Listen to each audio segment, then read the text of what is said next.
Boss, welcome onto the show. Thank you, my brother. Thank you. How you doing? Ghana for saying. Oh, Ghana for your who you say more beauty for the animal piscal camera.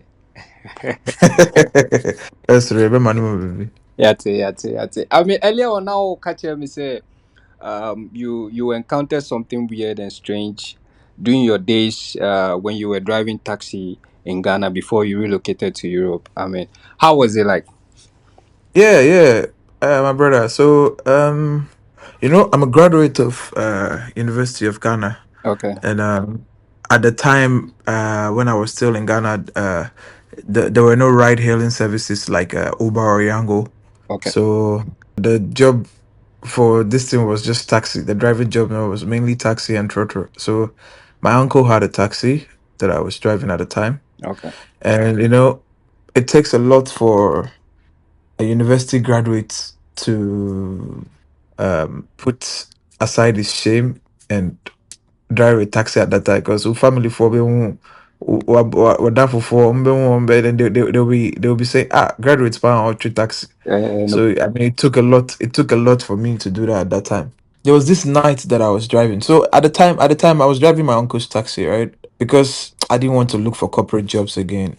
I just said let me focus on the taxi because you look for jobs, you It's- won't find one. What I used to do was I work on nights during the weekends, and that's usually from Thursday to Saturday, Okay, and then Monday to Wednesday because work. I work during the day because of office people and stuff. So there was this night that I was working. I picked this man and a lady from one of the popular hotels in Accra. I okay. don't really I don't want to mention the name of the hotel for security reasons, but I picked this man and this girl from one of the hotels in Accra. And you could see that they were like they were cut short abruptly. I don't know if what I'm saying you understand it. Like they didn't finish what they were doing in the hotel, Oh, so they had to rush out. mm-hmm. Then I realized, as I was driving, I realized this man was on the phone with some other woman, Okay. and from the call, I could tell that this maybe I suspected that it was his wife because from the call, the way he was acting, he was talking, said he was out with the boys. So he was trying to rush to get home. Okay. So as soon as I was just driving and just listening casually to the conversation, and as soon as he dropped the call, then I could hear some smooching and things going on at the back. So it means I figured they were just continuing what they hadn't finished in the hotel, Wow. and I got angry. Yeah, I got pissed because baby I made baby I nipa baby already there also on CCO, Yeah. and I saw the taxi as my own office. So, for them to be doing that, so I kind of spoke out after a while. I told them I wasn't happy with what they were doing. And the guy was like, "Oh, he would tip me very well." I was like, "Okay, let's just be driving and going." We're just smooching and all that. We dropped the girl off um at her place, then I took the man home to his place. So as soon as we were getting close to the man's place, he was telling me to he was telling me his wife will come out, and as if she comes out and she asks me where he's been and all that, I should explain. I should say that he was with his friends. I went to pick him up. That kind of like take one for the team. Okay. Okay. So So the man wants you to actually lie. yes, he Okay. wants me to. He wanted me to lie for him. So I kind of so it was what I suspected that the person on the phone was his wife. Okay. So we got to the house, and this woman starts coming out. As soon as the person started coming out, I realized that the person looked familiar. My Okay. brother, do you know that the woman was my lecturer in university? Whoa. I kid you not. How? And one of my favorite lecturers. Oh, one of my favorite lecturers. One of my very favorite lecturers. So I mean, we got talking. We even she didn't even question me at first. Once we realized we knew each other, we started talking, talking about school days and stuff. And then later on, she asked me about where her husband had been, and I told her, uh, I took one for the team. I actually lied to her, and it really hurt me that I lied to her. But the man tipped me very well, and it hurts me that I lied to her. To today, that thing still haunts me. Later on, I heard that they were divorced, and I still wish I have the chance in the future to tell her what happened that day. But Ghana, how the nkɔla no, nneɛma a mpanimfoɔ ne nkɔla no yɛ wɔ Ghana deɛ, bro. I know what they. Trust me. I know what I they. know, I know, I know, I know. But when you got to the location and the woman came out, what Mm. did the man give you money before you got there, or he gave the money to you in the presence of the woman, or how did he go? Not in the presence of the woman. Before we got there, he was telling me what to say to the wife. Okay, Yes, so he had paid at that time. That was when he paid me okay. and then tipped me. So when the wife came, he realized that I knew the wife. He left and he entered because he already knows I would do what I was paid to do. Oh, are you still in the job, or you stopped it?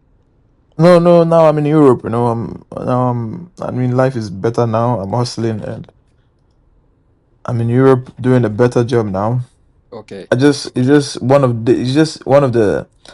the funniest and scariest encounter that I've had as a taxi driver.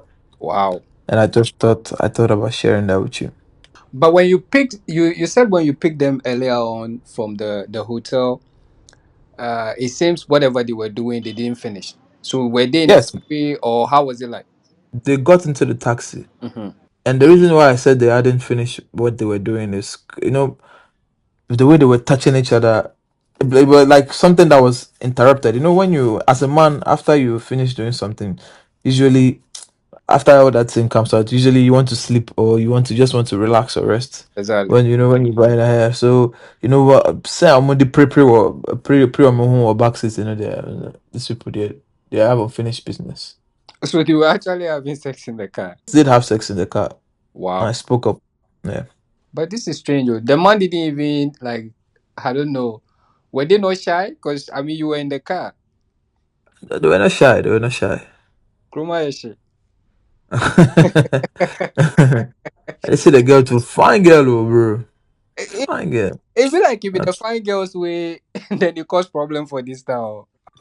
you the fine girls, them are this thing, them are problems plenty. They won't buy phone, they won't buy wig, all that. But that one they be true because these days, I mean, what is going on in town is so with this guy, it's even difficult for you to get a girl these days. I'm telling you, But is it it's very, very, very stressful. since you relocated to Europe? How is the environment like? Is it the same over there comparing to the Ghanaian condition? Like, No, no, no, no, no, no, no. Europe. In Ghana, I feel like every relationship is transactional. wow, Yeah, it does. It depends on how well you can, how much you can pay, how well you can pay, and how much. Okay, how much and how well are kind of like similar in this context, exactly, because if you pay 5,000 and there's somebody that's paying 4,000, it's not like they will date you and leave the person paying 4,000. They'll take both, but I think they'll give you like more attention. But in Europe, women even feel disrespected when you go to that extent of saying, oh, you want to give them money after having sex or something. They feel, it's not transactional like it is in Ghana. Everything is transactional in Ghana with women. I see truth in that because I mean I have some couple of friends that are in Europe, and sometimes when they come back, some of the things they tell you about ladies over there, you feel like you don't even want to date our women again because of the Exactly, yeah. You feel, exactly. "Okay, then why don't I go to Europe and have that kind of experience rather than being in in Ghana, and then every relationship you jump into is like you said, transactional. Mm-hmm. So you're Exactly. dating a lady, and then if someone has a car and you don't have it, that person is taking the lady away from you because of the car. Yeah, exactly, bro. But the question is, how did you even get to this stage where it has gotten to? the point where women relationship is now more or less like a transactional thing? There are lots of factors, Okay. a lot of factors, but I think the biggest factor for us to consider is the economical factor, the fact that there are no opportunities in Ghana. Okay. Yeah, I think Ghana is more patriarchy. You the men are favored at job sites more than the women. So what the women, and I don't it's not fully like that, but I mean when I was there, Hmm. that was yeah. When I was still in Ghana, I don't think it's like that now, but that when I was still in Ghana, that was what I observed. And even with the men cry, it wasn't easy to get a job in Oba. It's true. And True. eh, and secondly also, young girls, they are influenced by Western culture. Mm, One person share week, one person to iPhone, one person to.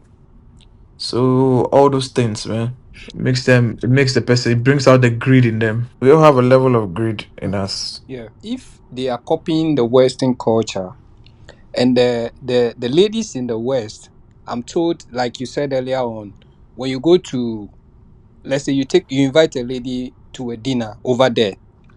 Mm, Sometimes I'm told if you want to pay for at the end of the day, she feels insulted. exactly. That's what I was saying earlier on. Yeah. But you see, the women in the Western world, they have the opportunities. The economy supports that kind of independent woman lifestyle. So they're able to get good jobs that pays them to support their lifestyle. Okay. You understand? Okay. That's why the first point that I mentioned was the economical factor. Hmm. Now, these women in Ghana, they don't have that, but they want to live the lifestyle. You guys, so they have to substitute what they are not getting to level up. Okay. So they use their body to get what they want.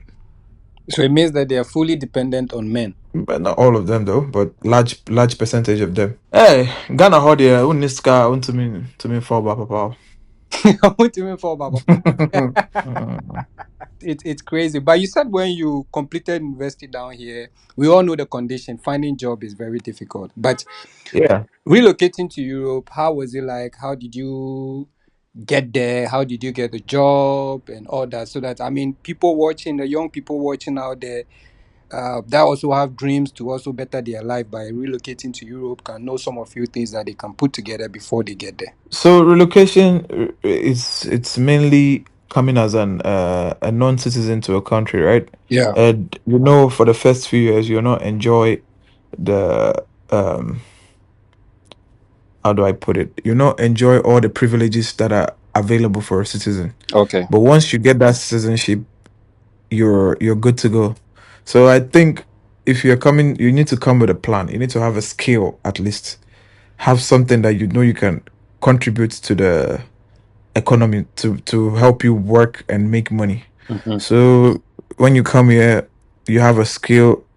You keep working small jobs until you get the paper. Once you get the paper and you become a citizen, now you enjoy the privileges that a citizen enjoys. So you can choose to further your education. You can choose to, do all sorts of things. There are endless opportunities for you when you come here. The only thing is, it takes years of sacrifice to work and get your paper. Nyankrata no there. There's nothing stopping you. But And I think we all have to have that mindset also, the growth mindset. the growth mindset, Yeah. like that.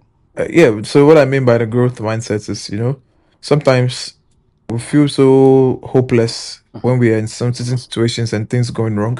Exactly. That yeah, I mean, it's not a bad thing to be a realist, to understand that okay, everything is going wrong in my life. But when you have a growth mindset, you realize that no obstacle comes, no, you can't. There's no obstacle that you face that you can't overcome. Okay. You get my problem because if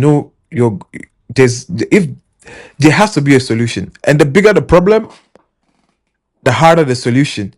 The harder the solution, the higher the reward. Basically what I'm saying. So the reward is, if you're able to find a solution to that problem, the reward becomes big for you. And in this world, everything we do is actually solving problems. What does a lawyer do? A lawyer solves problem for people that are in that need clarity on the law. Okay. Basically, yeah. So you have a man and a wife, they want a divorce, a lawyer steps in, it makes money. There's a problem there, They want a divorce, but they want a divorce, making sure everything is okay. Mm. They share their properties equally. They make their money. What does a doctor do? A doctor performs, like a surgeon performs surgery on sick patients. So you have a problem, you're sick, and you want to be well. They solve that problem for you. So I mean, that's what we are all doing. We're all solving problems. To better our lives. Exactly. So that the harder the problem, the the the harder it takes for you to provide a solution, and the higher the reward. But before I let you go, I know you're very busy, but please spare us some few minutes. I, Sure, sure, sure. the evolution that the world is going through now, Mm. what are some of the ready available jobs or skills that someone has to learn when you're relocating to Europe? That when you get there with that skill, you can be able to get at least some job, like we call it in Ghana, some kpakpakpa to do. Sɛ na ɛbɛyɛ bɛtumi aboaboa wo kakra ansa woalande bigger jobs na anaasɛ woanya nkrataa no a wobɛtumi de ayɛ deɛ wopɛ sɛ wode yɛ wɔ hɔ. Right. So I think for the most important part, there has to be skill. A skill. When I say skill, even IT jobs are skills, right? But I mean, almost have mechanics for, inside tailors for. Yeah, yeah, yeah. Yes, yes. So those kind of jobs, when you have that, even people that clean and wash ACs, you have that kind of and work. So Work. it's like handy work, yeah. You can have a head start, because if I start mentioning things like IT skills, then it becomes a problem, because a lot of people cannot afford data. Mm. Talk less of learning these skills. But Okay. these IT skills are also in high demand.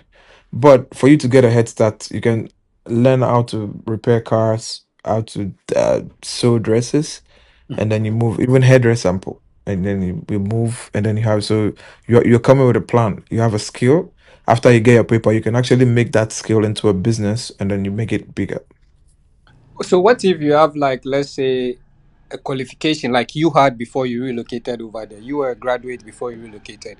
Can you use that certificate? Because mostly we hear people, you see videos on social media that people tell us, oh, Emma Canada, na Canada, the Jumania, or maybe I'm a Bressa, Emma UK, Emma say, maybe university, but maybe Drew, and a Juma be anyone meet me.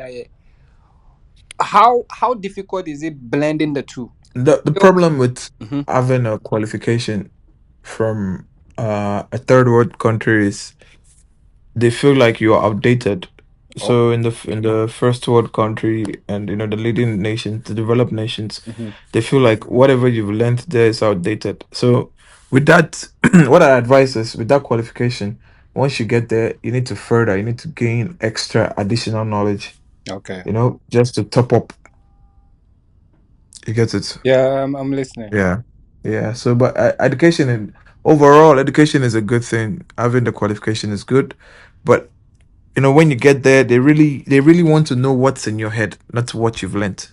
I like that. What you can do, what you can do. Yeah, Okay. what you can do. Yeah, and most of the education in the developing nations, that they are theoretical, they're not practical. It's true. Bebre na kwayo book. Practical ne nka ho. Exactly, exactly, So you need to start from the practical angle when you get there. exactly.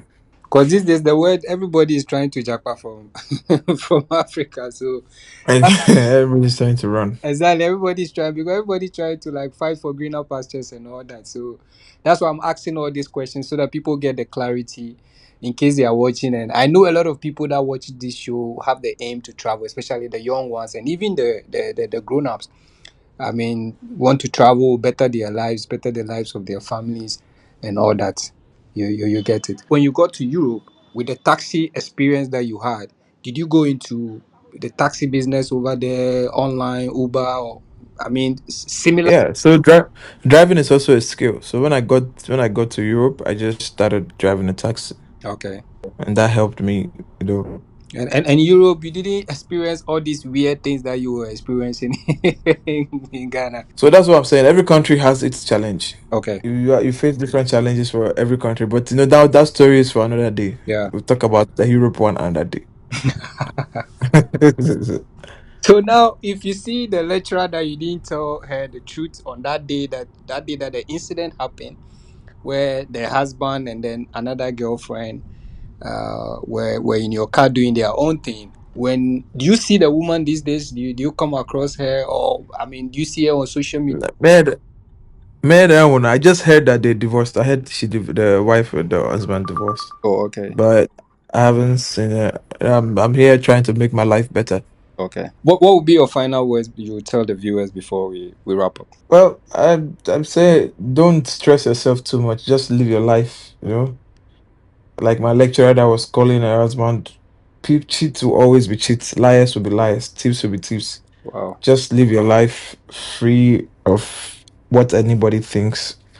Live your life to the fullest and don't worry about things in life. Everything will work out eventually. Okay. Thank you very much, boss.